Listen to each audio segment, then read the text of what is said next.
Welcome to Oh Brother, Not Another podcast, an official Apple podcast presented by the Westport Library, and I'm Miggs Burrows. And I'm Trace Burrows. And today we have Hank Garrett. Yes. He's a multifaceted career. He's an actor, comedian, voiceover performer, Hall of Fame martial arts and wrestling legend, and has been in some really great movies like 3 Days with a Condor, Serpico, Death Wish, The Jazz Singer. In this bio that we got, it says that you appeared as Luca Brasi in The Godfather. Is that true? No. So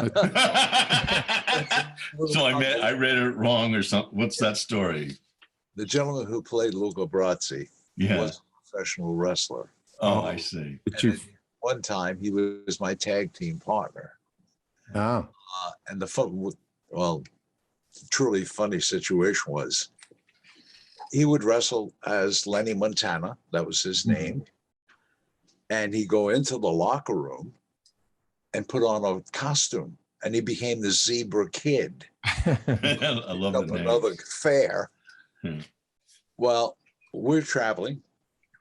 We get to, I think it was New York, and we look and I see, and it says Lenny Montana versus the Zebra Kid.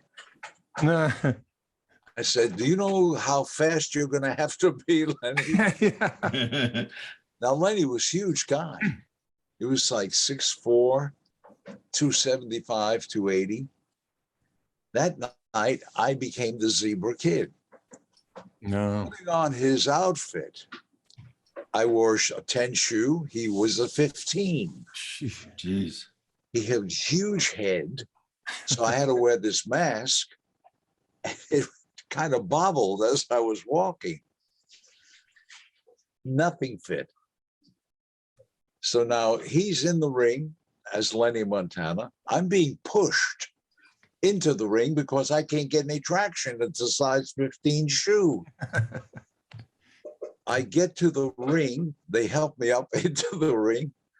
And I see the ref lying in a corner. And I think, oh my God, Lenny must have knocked this guy out. And I take a closer look. The ref is hysterical. He couldn't stop laughing all through the match. What you were wearing? Oh, yes. It was, yes. Were you part of a wrestling league like the WWE, a league or whatever you want, entertainment group, like the WWE, or was it something else? I was WWO, World Wrestling Organization. Oh. And I went to school in Pittsburgh in the 60s, and I always went to wrestling there at the Civic Arena. It was Bruno Sammartino and Haystack Calhoun, and those guys. Were you of that era? Yeah, well, a little bit before. Yeah, just about. Yeah. Because I did work with Lenny. Oh boy. Those guys are WWE guys, those two you mentioned, Miggs. Yes. All right. Well, they were from long ago. Yeah, before it was the WWE, it was like called Titan Sports. Wow. Haystacks. Yeah. Well, that horseshoe. Yeah, Haystack Calhoun. I remember as a kid, it was like great names and personas, and these guys. Yeah. Names are even great today, like from the wrestling world, like Gorilla Monsoon. Miggs, that's an awesome name. Yeah. Hornswoggler. That's another one. But you were the Montana Kid, right? No, Yeah, I wrestled Killer Kowalski. Oh, did you? First time out of the chute. Gee. Wasn't your name the Hank Daniels, the Minnesota farm boy? Yes. Oh. Never been to Minnesota, never saw a farm. Right. So I fly in from New York. I'm wrestling Lenny in Hollywood. And he meets me. And the Killer Kowalski meets me, takes me to breakfast, lunch, and dinner, and has me check into the Montecito Hotel. I got to wrestle him that evening. So, boy, nice guy. I couldn't even leave a tip. Well, stick my arm out to shake his hand, and he slapped me right across the face. Oh my God. And I went, should I have left the tip? Yeah. Well, he's starting to work me over. And I said, okay, you want to play? We'll play. Takes my arm, throws me up against the ropes, and I come out of like I was fired out of a cannon. And I hit him with everything I had. Forearm smash right across the chest.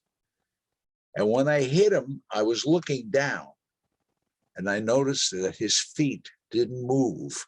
And I just hit him with everything I had. And he crossed his arms and leaned over and said, "Is that it?" Oh. He said, "Is that your best shot?" Oh my God. In the locker room afterwards, Lenny said, "Do you know what you kept yelling every time you ran past me?" I said, "I ran past you?" He said, "About 6 or 7 times you kept screaming, 'Ma!'" And everybody in the locker room was on the floor. We should get the title of your book out here just before, and we'll mention it again. From Harlem Hoodlum to Hollywood Heavyweight. Great memories. I just want to, this brings me into the image of season, I think it's season 1, episode 1 of Car 54. Where are you? And you're in the locker room and you are buff and you're showing off and you've got this massive upper body. And did were you in, that was your first acting role, was it? No, I had done a couple of little guest appearances on different shows.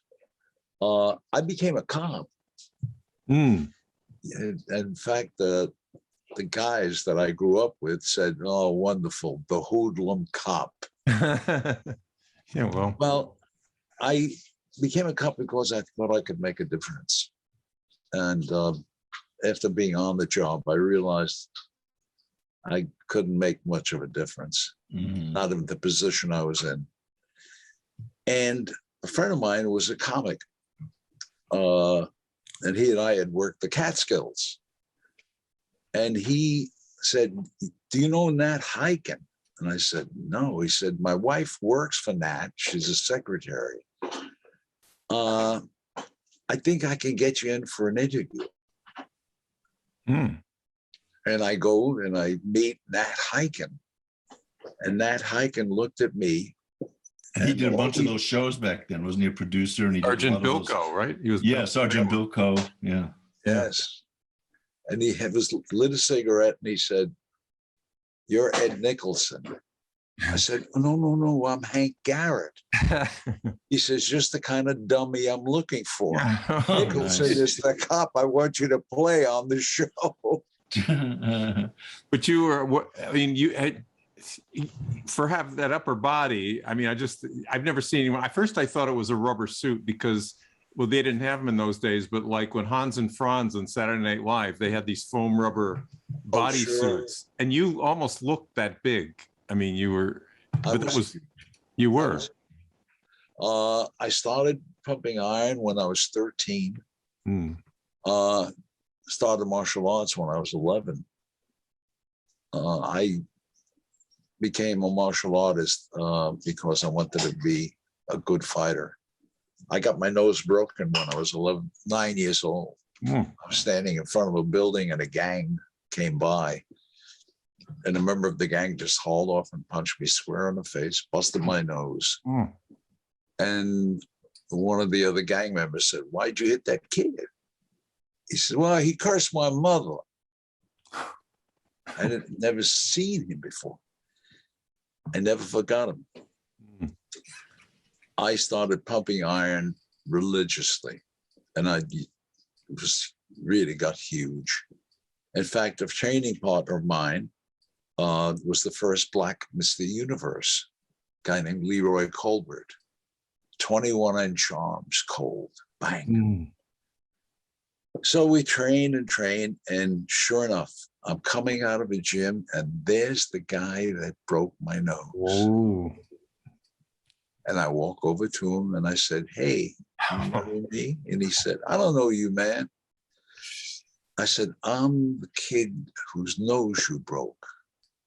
And now I'm going to kill you. Whoa, nice. And what a movie moment. Yeah. And he fell. He Yeah. fell to the ground crying, oh, man, don't forgive me, please. Oh.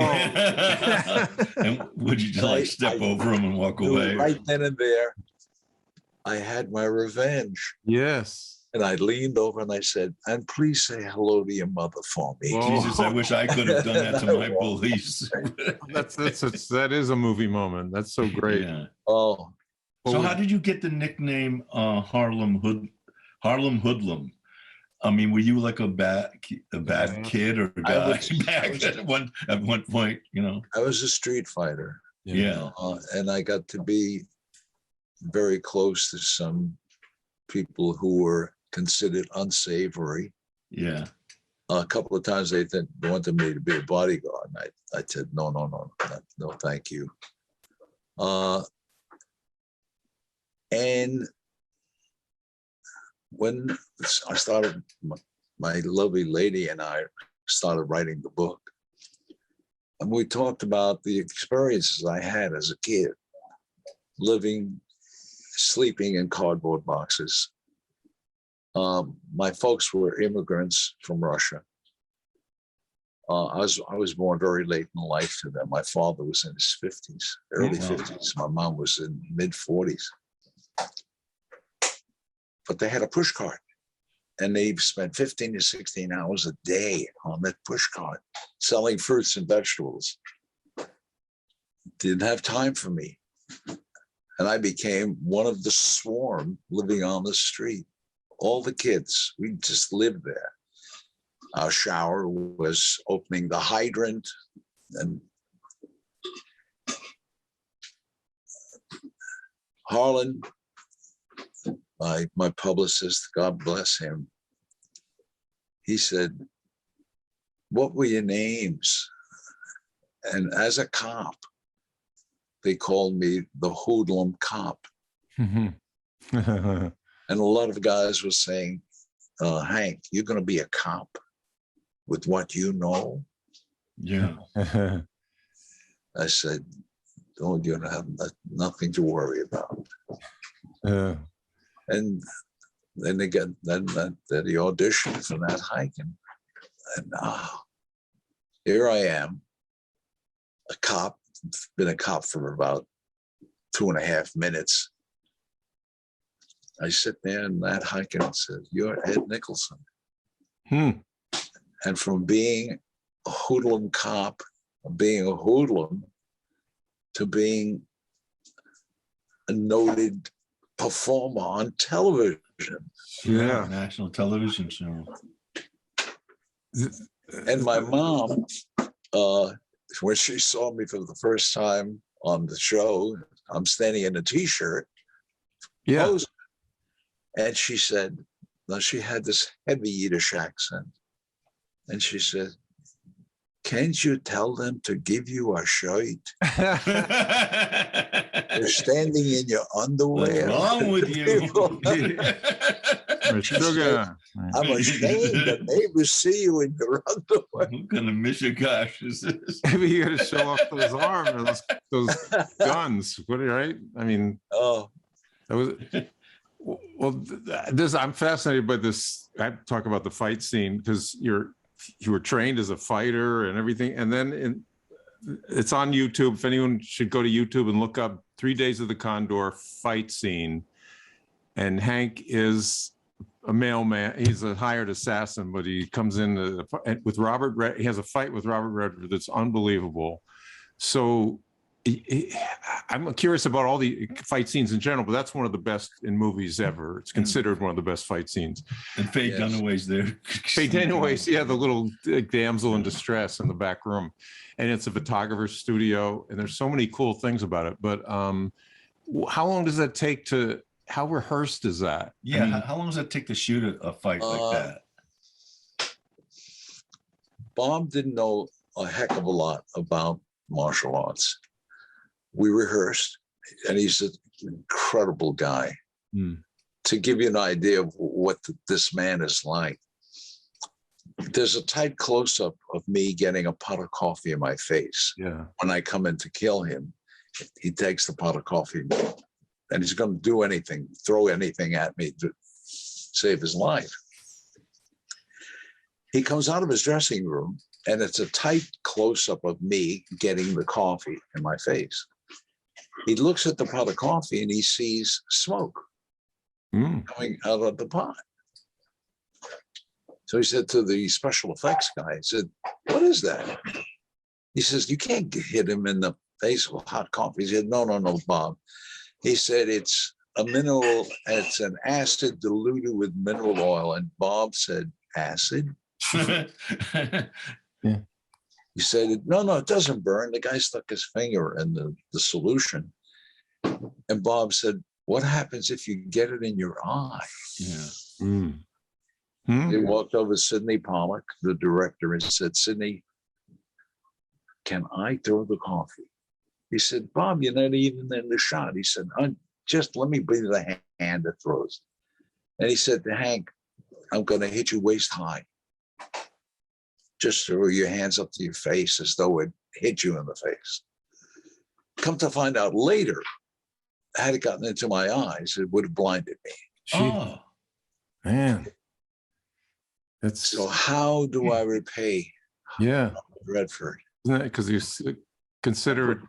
Yeah, I break his nose. Yeah. Oh, in the fight, you actually broke In his the nose. fights, Oh my God. because that oil was all over the floor. Yeah. Now I tell him, "Don't come in low. I'm going to do a sweep." And he slipped, head came forward, and I come around with my elbow, bang. Oh my God. So does that delay shooting for a while? No, we No? continue the fight, and I see blood coming out of his nose. And I said, "Bob." And he said, and he waved me off. And we continued the fight scene. And he said, "Hank, my nose has been busted so many times." He said, "Really, it doesn't matter." Now, he called me at home. And I'm saying, he's calling me to tell me that he's suing me and my grandmother. That's the last time you're working. Yeah, exactly. This town Where you again. working tomorrow? And he said, "Hank, wait till you see the fight scene."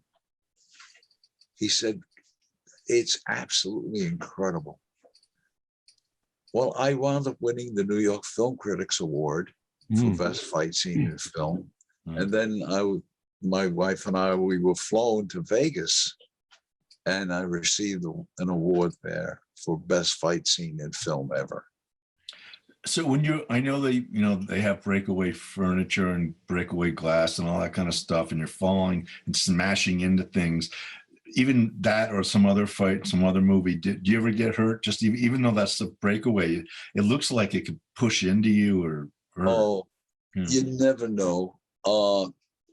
For example, Bob's double, I've got to throw what they call a roundhouse kick. Yeah. And catch him not in the head, but in the shoulder. And I said, "Look, I'll pull it." He says, no. Throw it full out, man. You'll never touch me. He said, "I'll be gone by the time that leg comes around." I said, "Please, I'm faster than I look. I'm big, but I can move." So action, he's standing there. I throw the kick, and a lot faster than he thought. And I catch him on the shoulder, and I see him flying across the room. Cut. Wow. Sidney said, "Boy, did you fly? How did you use a trampoline?" No, he used his leg. Well, yeah, he flies into the mantelpiece, I think, and crashes the mantle. Yes. Yeah, a couple of times. Yeah. I just love that stuff. And there's no, whatever, 30, 50 years later, there's the Bourne Identity movies. They have some good fight scenes, but that's still the best. And there's no music to pump it up. It's just you guys scrapping. Yeah. A lot of heavy breathing. Yeah. Well, the funny thing is, the star, the female star, the name just escapes me right now. Faye Dunaway? No. Faye, yes, Yeah. thank you. She comes out and she's got a hand mirror, and she's going to try to strike me with the hand mirror. And I said to her, I said, Faye, I hope you're padded. And she said, I don't need them. And I said, no, your arm, you're going to come down and I'm going to block. She said, oh, thank you. What did she think? Do you meant? Yeah, she was her chest. And it, Yeah. That's funny. Well, this is all switching gears a little bit, but you were a stand-up comedian for a while too. I mean, so many careers and excelled at them, I guess. Do you remember what kind of humor was it? Was it topical? Was it personal? Was it long, storytelling? Family, I started, Sammy Davis Jr. got me off the street. I was a street hoodlum. I was always in trouble, always fighting. I was carrying a gun when I was 12 years old. And I was brought to Sam, who said, you're going to go to prison or you're going to die. And I said, that's it. He said, the way you're going. I had a 25 caliber pistol in my pocket. And that started to get heavier and heavier and heavier as he spoke to me. And I swore it was going to rip right through my pocket. And he said, well, what do you want to do, man? Do you want to continue doing what you're doing? You probably won't be here for the next get together. He got me jobs. I was a band boy with an all African American band. And then he got me up in the Catskills. And I was watching Buddy Hackett, Red Buttons, watching these comics, and I started writing my own material. I did steal a few things to get started. And 20 some odd years later, I'm at the Sands opening for Tony Bennett. And opening night, front row table, Frank Sinatra, Dean Martin, Peter Lawford, and Sammy Davis Jr. Yeah, the Rat Pack. Exactly. Yeah. And after Tony finished, everybody ran. But before that, I finished and Frank gave me a standing ovation. The entire room stood up because they saw Frank stand. Yeah. Everybody stand. Well, they ran to a party, and except for Sam. Sam came over to me and said, "You funny cat. But where do I know you from, man? You look so familiar." Really? I said, "Sam, I'm the kid that you said was going to go to prison or die." And he said, "It's you?" I said, "Yeah." We hugged and cried. Yeah. Two of us standing there crying. He said, "Oh man, you made it. You made it." Wow. I said, "Thanks to you." And to this day, I refer to Sammy Davis as my angel. God sent me an angel. And how did you cross paths with him from doing stand-up? Originally, when he saw you as a kid or young, whenever that was. I was listening to radio, and there was a show called Can You Top This? Oh, yeah. And there was a guy who did dialect. He did different jokes in different dialects. I was a Sid Caesar fan. At one time, I snuck into the theater that Sid was working in, where they rehearsed his show, the Sid Caesar show. And I was sitting way up on top. I snuck in, climbed up the stairs, fire escape, and got into the theater and sat way in the back. But I started laughing so loud. Sid said, "Who's up there?" I stood up. He said, "Come on down here." And he said, "Sit here." I said, "Okay."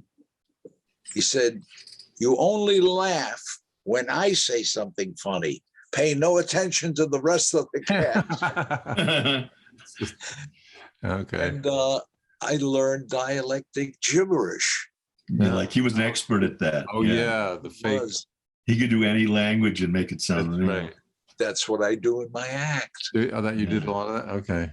Yeah, I did that. In fact, in London, I was doing, that was the week that was. Oh yeah, I remember that. Yeah. And they interviewed me, and I was a different character each week. And you know, I was the Italian delivery man. I wish I could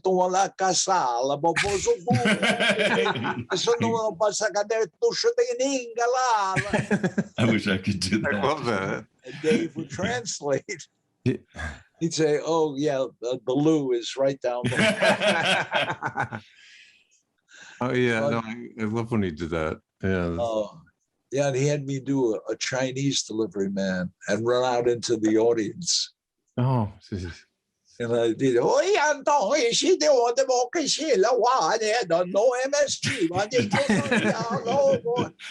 That's not as easy. You know, you make it look easy, but I know that's a certain kind of ear and skill to do that kind of thing. You've got a great ear. Yeah. I was so lucky, truly. Had a hard time. Hard time disappeared with a bit of success. I still think about the times where I lived and living with cockroaches and rats. Yeah, like come so far. And so far, there's another little anecdote that you sparred with Elvis Presley. Oh yeah, I wanted to hear that. Oh my God.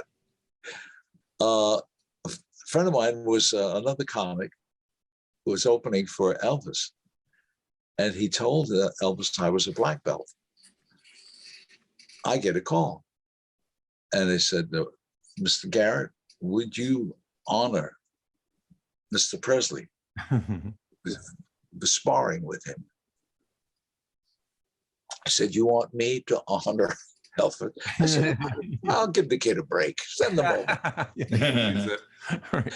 He showed up with his entourage. There was about 40 or 50 people. He rented a hall at the Sands. And he comes up to me, and his outfit looked like it was 25,000. One leg said Elvis, the other said Presley, and it's spangles and beads. And oh my God, I'm wearing my $1.95 outfit. So he said, "Sensei," and he called me Sensei, which is teacher. Yeah. And I said, "Elvis, you don't refer to me as a Sensei because we're both of equal rank." He said, "Oh, okay, Sensei." He said, "Do me a favor, please. Don't hit me in my face because I've got a show to do tonight." So I said, "Well, don't hit me in my face because I too have a show to do tonight." He said, "Sensei, if I hit you in the face, it'll be an improvement." Oh, nice. Gee. I said, "You know I'm going to kill you." You know that. Was he? You were a lot better than he was at the martial arts. Yeah, and we became friends. Oh, but I'm curious. Did he have one? He claimed to. Didn't he have a black belt or? But was that just a charity black belt? Was he really? You can say it now. Nobody's going to sue us. But was he any good? Do you think he had real karate? He was terrific. He was terrific. Yes, he trained with the guy who brought karate to the United States. Okay, because he did him in his. Yeah, go ahead. He had a motorboat, and it says karate on the side of the boat. Oh, he was good. Okay, because he did those moves in his act, those karate kicks. Yeah, and I remember seeing those. You wore the whole uniform that you wear when you and the belt and everything. You always wonder if that was a hype or he could really do it. Oh, this is being a little nosy, but we're almost out of time. But over your shoulder, is there a dead body on a shelf behind you? Turn around on the other side. There's a pair of legs with shoes on them. Where? The upper shelf. Do you see that? Up. Yeah. Look up. up higher. Aren't those shoes legs?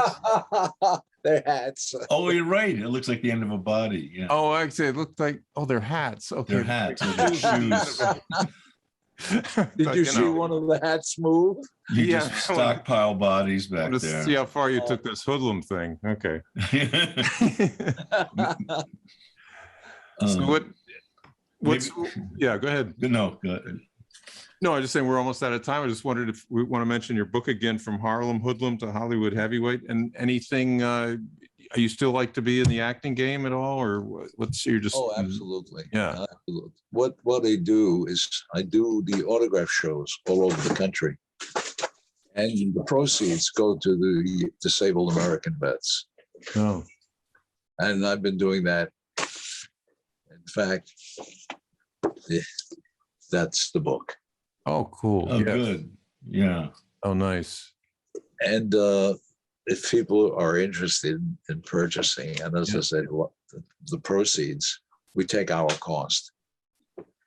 And so far, we've raised over 60,000. Wow. I've just been handed a note. Oh yeah, if they're interested in getting the book, and it's Hank Garrett at .biz. It's not at. It's Hank Garrett .biz. Yeah, Hank Garrett. And, they can contact me that way, and I will autograph a book. Oh, that'd be great. I'm sure they I can. love your stories. Yeah, you Unexpected, yeah stuff. You've touched so many lives and been in so many different media, and you also help kids too, right? Aren't you? You work with kids in prison and young. Yeah, we're trying to establish a place for kids to come to, get them off the street. And I learned when I was off the street, I was open to so many things, so many different things. But when I lived on the street, I was so closed because I never knew what was going to come at me. So you actually walk and your head is revolving. And it's a terrible way to live. I've seen death a number of times. I see a lady behind you. There's a live body behind you now. Yes. And this is it. Oh, Hankster's Kids. It's called Hankster's Kids. And what we want to do is get them off the street, and if they're hungry, we'll feed you. Give you a place to come and stay and talk.